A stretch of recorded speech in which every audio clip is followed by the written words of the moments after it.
చంద్రబాబు నాయుడు గారు ఎక్కడికో జలహారతికి వెళ్ళి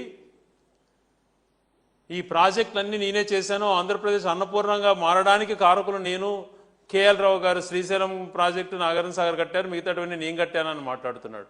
2004లో రాజశేఖర రెడ్డి గారు వచ్చిన తర్వాత ప్రాజెక్టులకు నిర్లక్ష్యం చేశారట. అయ్యా సిగ్గన్నా ఉండద్దయ్యా మీకు మాట్లాడేటప్పుడు. ప్రాజెక్టులు కట్టడము దండగా, వ్యవసాయమే దండగా అని చెప్పి మీరు పుస్తకంలో రాసి ఏ ప్రాజెక్టుకు కనీసం ₹1 కేటాయించకుండా ఈరోజు మీరు చెప్పేటువంటి మొట్టమొదటిది వెలుగొండ ప్రాజెక్టును నేనే శంకుస్థాపన చేశాను, నేనే పూర్తి చేశాను అంటాడు.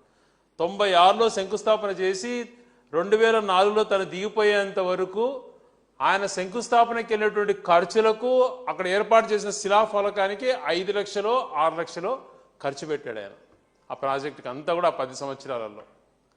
తర్వాత దివంగత ముఖ్యమంత్రి రాజశేఖర రెడ్డి గారు తన హయాంలో దాదాపుగా 4 నుంచి 5 వేల కోట్లు పైగా ఖర్చు పెట్టాడు. ప్రాజెక్టు టనల్స్ తవ్వడమే కాకుండా 20.8 కిలోమీటర్ల టనల్స్ పూర్తి చేయడమే కాకుండా ఆ ప్రాజెక్టు ల్యాండ్ ఎక్విజిషన్కు డబ్బులన్నీ కూడా రైతులకు కేటాయించి ఆ ప్రాజెక్ట్ని వేగంగా ఇంకా ఆయన బతుకునంటే ఈ 5 నెలలకో 6 నెలలకో ఆ ప్రాజెక్టు కళ్ళ కనపడి ఉండేది. తర్వాత ఆయన మరణించిన తర్వాత వచ్చినటువంటి ముఖ్యమంత్రులు కానీ తర్వాత వచ్చినటువంటి చంద్రబాబు నాయుడు గారు 5 సంవత్సరాలలో ఏమీ చేయకుండా నిర్లక్ష్యం చేసి అక్కడ వచ్చేటువంటి కమిషన్లకు ఆశపడి అసలు 500 కోట్లు 600 కోట్లు మాత్రమే కూడా ఖర్చు పెట్టలేదు. తర్వాత జగన్మోహన్ రెడ్డి గారు వచ్చిన తర్వాత 3,000 కోట్లు పైగా ఖర్చు పెట్టి ఆ టనల్స్ ఓపెన్ అయ్యాయి. ఈయన అంటున్నాడు చంద్రబాబు నాయుడు గారు జగన్మోహన్ రెడ్డి గారు కేవలం పోటీ పెట్టుకున్నారని. అయ్యా టనల్స్ ఓపెన్ అయితే దాదాపుగా ప్రాజెక్ట్ పూర్తి అయిపోయినట్లది, ప్రాజెక్ట్ కంప్లీట్ అయింది.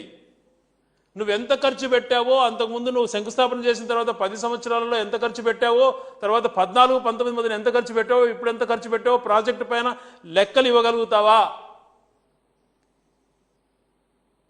వెలుగొండ ప్రాజెక్టు పరిస్థితి అది.